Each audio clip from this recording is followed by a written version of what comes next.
Hello, hello, hello, I'm Elder, and welcome to the Open Debate. So, I ran across an article posted August 2nd on Everyday Feminist. Wait, wasn't Everyday Feminist shutting down? Everyday feminism is literally on the verge of shutting down. Like, literally, we might shut down. Well, good on you for staying afloat, but with content like this, it's no wonder people think this outlet's a joke.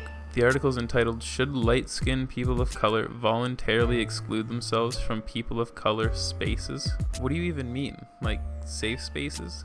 If so, you should all voluntarily remove yourselves from those. From historically black colleges and universities? From the black community? What exactly do you want? This is a slippery slope into a culture of self-segregating regressive children who are too afraid to deal with anything that makes them uncomfortable.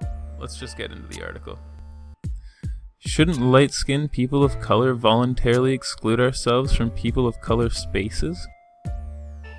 It would be amazing if you could get all the cool stuff that black, indigenous, and people of color, BIPOC, get, like richly artistic cultures that have been setting trends in music, dance, art, and fashion for hundreds of years, ancient and powerful cultures and spiritual practices passed down through generations, seasoned food, without all the problems like disproportionate incarceration and extrajudicial murder, higher incidence of low self-esteem, depression and suicide, decreased life expectancy. There is a way to get lots of the good stuff and avoid lots but not all of the bad stuff.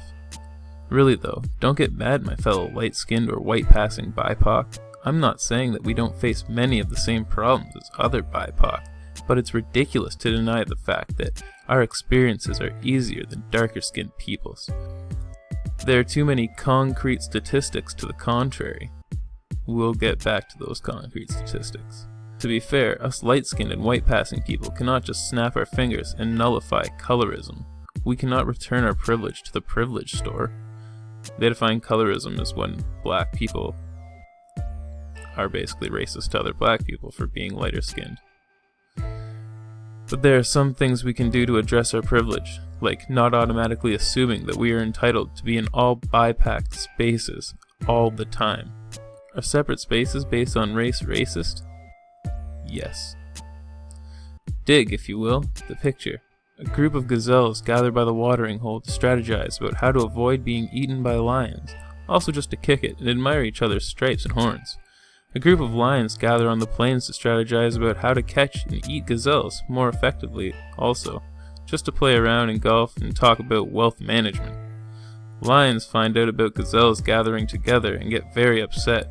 Lions find out about the gazelles gathering together and get very upset, calling the gazelles' separatist meetings unfair and reverse speciesist. They demand that lions be able to attend gazelles' meetings. After all, aren't gazelles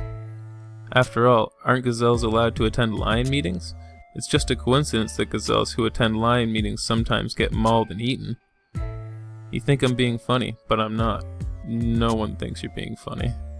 See, the way society is set up, black, indigenous, and people of color, especially those who are black and brown with darker skin tones, spend an inordinate amount of time trying to avoid the dangers of racism that are instigated by white people. Meanwhile, the reaction of your typical white person to BIPOC expressing the levels of anxiety and terror they must manage while navigating emotionally, economically, and physically violent white supremacist spaces is, in context, means I don't give a fuck, hands up, incredulously, as if to say, I don't understand why you feel that way. I don't see color. Why couldn't Kanye just accept that Taylor was the better artist? What's the problem? Or all of the above? All of the above.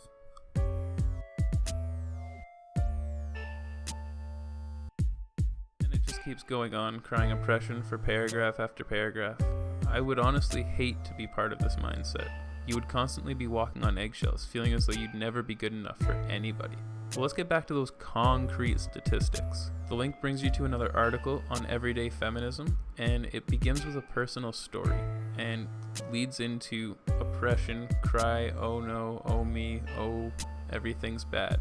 And there's not one damn statistic. There's just nonsense like, colorism in the black community Perspectives on Light Skin Privilege. As a youth with no real understanding of colorism, which I would now define as internalized racism and white supremacy within the black community and other communities of color, I felt confusion, shame, and pain around my skin color and the story it told. Look at a photo of my extended family and you will see skin tones as broad and diverse as the black community and the African diaspora itself. We are beige and toffee, café au lait and deep chocolate, kinky haired and locked, curly froed and wavy flat. We are bound like many other black families by the shared ancestral pain of slavery, separated kin, sexual assault by white slave masters, and the pervasive damaging impacts of racism.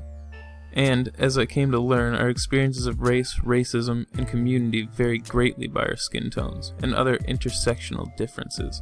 My place in an all-black family did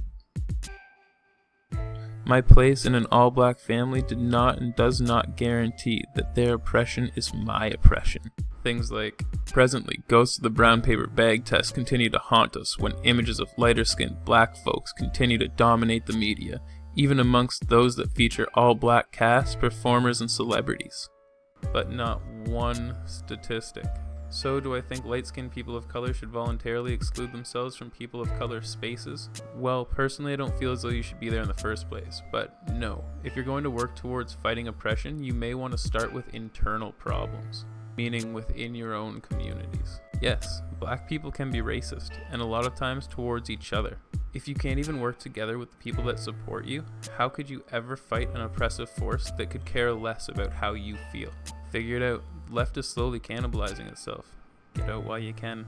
Anyways, let me know what you guys think in the comments. Make sure to check out my Minds account. It's a really cool platform, a lot like YouTube. Also, if you'd like to help this channel grow, feel free to head on over to my Patreon. Thank you to everybody so much that's been supporting me so far. It's really appreciated. Anyways, I'm Elder with the Open Debate. Good luck.